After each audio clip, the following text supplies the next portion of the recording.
Can you chill? Can you be cool? I currently have my dog visiting from my parents. I even took her collar off so she wouldn't make noise in the video, but now she's... I know. Anybody have dogs that just sneeze? It's disrespectful. Like whenever she licks my face only. Like she won't sneeze ever really, but when she tries licking my face, she's like, yeah, take some of that. Today is the story time following the nursing story from Puerto Rico. So if you haven't heard that story time, go back if you want. I mean, it's not like a Marvel movie where you have to watch like the prequel before you see this one. You're gonna be just fine. So when I lived in Puerto Rico, I didn't have the greatest car because it was kind of like a beater. It was like, I'm here for just a couple years. It was a hand-me-down from when my sister was living there, and it had some motor vehicle problems. So I'm driving back from hanging out with friends. It's like 2 or 3 in the morning while I'm driving on the freeway. And keep in mind, this freeway is not like other freeways. There is no side of the road. There's no, if something goes wrong, for me to pull over and just get off the freeway. It's literally just the lanes and cement walls. So when you're driving on this freeway, you just gotta pray. You just gotta go down the road and be like, baby Jesus, just don't let anything happen. So I'm driving along like 3 in the morning, and all of a sudden, it looks like I'm milking a cow right now. Anyway, poof! I almost like go up on my side. I'm just like, what the hell just happened? And then my whole car's just like, the tire exploded. And I can't really do anything. Like I just have to try to get over more on the lane. Since the tire exploded, it just went down the metal. Grinding. There's no like tripa A that I can call. Where I broke down on the freeway, it was just like cars would just go up and down. They couldn't see me until they started coming down this little grade, and I was only like 100 yards away. So people were coming at me at full speed, and then they would go around, put my emergency lights on, and I'm like, shit, I have to somehow jack this car up because it's not only just flat tire, my car is completely lopsided. I have to get the jack under there somehow. So I start popping the trunk. And while I'm doing this, and I like wasn't in the best area, and you could like walk from the streets, jump these cement walls that were like 4 feet, and you would be on the freeway. It was crazy because my sister and I once saw a lady get hit on that freeway, and I don't know if she was hopped over the wall and just ran through the freeway or someone pushed her out, but I remember her legs were going one way and her body was going the other way. Real exorcist shit. This homeless person creeps up on me like Smeagol. All of a sudden, he's just standing next to me. And I'm just like, oh shit, hola, ¿cómo estás? He starts talking to me in broken English and everything. And he's like, oh, I can help you. And I'm like, well, shit, I'm not gonna deny that you help me right now. That would be great. The flat is on the driver's side. That's the side that cars are barely swerving around and missing. So it's very intense. He starts getting the jack and everything, and he's like, he's helping me. And I was like, wow, this is awesome that he's actually helping me. Almost like he set me up. Like maybe he laid like spikes down. He's like, this is part of his thing. And we get it in and we start jacking up the car. And we have to get the bolts. They're all bent and everything because the car just came down. Cars are barely missing this so bad that I get out there with a towel. And I'm just trying to wave cars over, like give them a heads up. The cops would always drive in Puerto Rico with their lights on, 100% of the time.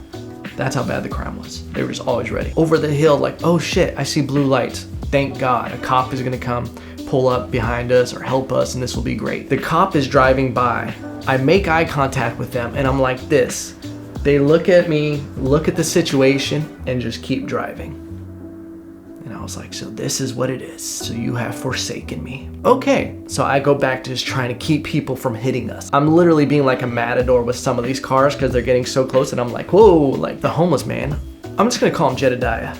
I don't like calling him the homeless man. So Jedidiah finally gets the tire off. We got it jacked up and everything. We get the spare on. I get this shit broken tire that's just like destroyed. The bolts are all messed up. Jedidiah, he goes, give me money. Oh, okay, I don't have money on me. I'll go get you some money from the gas station, because if I could hop off the freeway while he was doing all of this, I was like, I can go get, it was well worth me giving him like 20 bucks because he really was helping me. I lock all the doors and I start going to this gas station. As I make it across the street and I just happen to look back, like my spider sense went off, Jedidiah is trying to break into my car. He is no longer working on the tire. He's dropped everything and is yanking on my door handles, trying to look through the windows, pulling on everything frantically. And I'm just like, oh shit, Jedidiah, I thought we was family.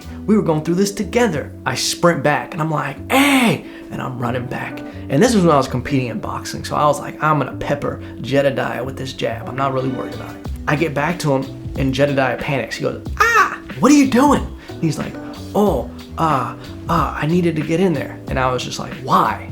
And he was like, Jedidiah just didn't have an answer for me. And he goes, I need money. And I was like, look, I don't have money on me right now. And I obviously can't leave him. So Jedidiah picks up the tire iron and he stands there with it like he's gonna hit me. And he goes, you give me money now, Jedidiah. Don't do this, Jedidiah. And he knows that we're like, I might be ready to fight to the death.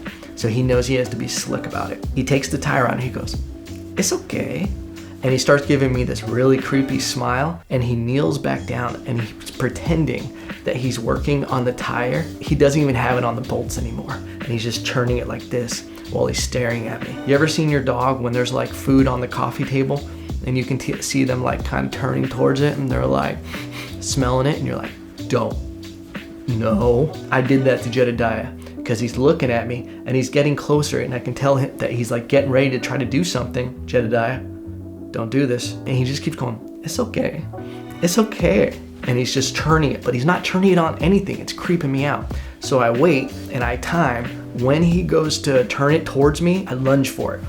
I grab the tire iron and we're both holding the tire iron. I rip it out of his hands and I push back like this and I'm holding the tire iron. And I'm like, Jedi, stop. And he just stands there and he's looking at me and he's in shock and he breaks down completely. He goes, will you give me money? And I laugh because I'm like, yeah, Jedidiah, we're boys. You just help me. Listen, I was going to get you money, but you tried to break into my car. I said, we'll go to that gas station and I'll get you money. Keep in mind, cars are still swerving around us. We're like in the middle of hell and we're having this weird talk. And I'm just like, dude, Jedidiah, chill, dog, chill. He's like all sad and defeated. I'm just like, dude, like relax. Let me finish this and we'll go. So like I tighten up the bolts, everything's good. At least I think it is. Go over to the gas station. He goes over to my passenger side and he's like, no, I drive with you. And I'm like, Jedidiah, you're not getting in my car. And he was like, come on. I was like, no, Jedidiah, you tried to break into my car and we're about to hit me with a tire iron. You're not getting in my vehicle. You can walk right over there and I'll drive off the exit and meet you. And he was like, are you sure? And he kept arguing with me, wanting to drive with me. And I'm like, Jedidiah, it ain't happening today, fam. So finally he backs down. He's like, okay, you're gonna actually go over there? I'm like, yeah, dude, I will. He gets off the freeway. So I start driving. The messed up part, the spare went flat. The next exit was like half a mile. Not only that, but when the first flat happened, it exploded, it messed up something in my engine to where now my engine was shaking and smoking. It was sad to say that I couldn't get back to Jedidiah. I broke my promise to Jedidiah. I literally, nothing is gonna make me stop on this freeway. I don't care if my car is smoking or on fire, I'm making it off the exit. I get off the exit. I remember I ran through a red light, which was illegal in Puerto Rico at night because people try to carjack you. And I just pull into this parking lot and I just park my car and I'm just like, fuck. So it's like another mile back technically to get to Jedidiah just to give him cash, and like another 3-mile walk back to my apartment.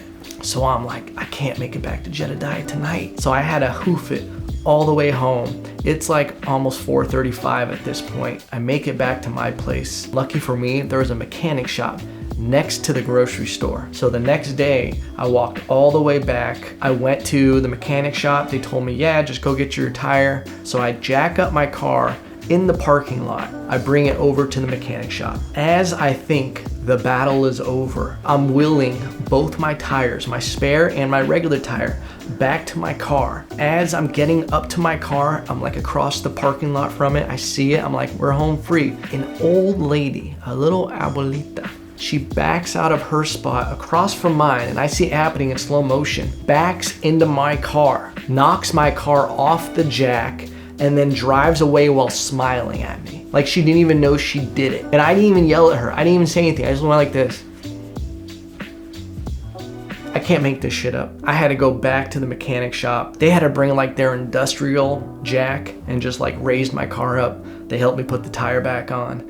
I drove back to where Jedidiah was at the gas station. he wasn't there anymore. I never gave Jedidiah that $20. So Jedidiah, if you're watching this, why'd you have to make things weird? Why'd you have to break my trust? You could have had your $20, but you tried to rob me in the middle of the process. And I'm sorry that happened. But you know what that story taught me? Is that AAA is amazing. Until next week, I love you.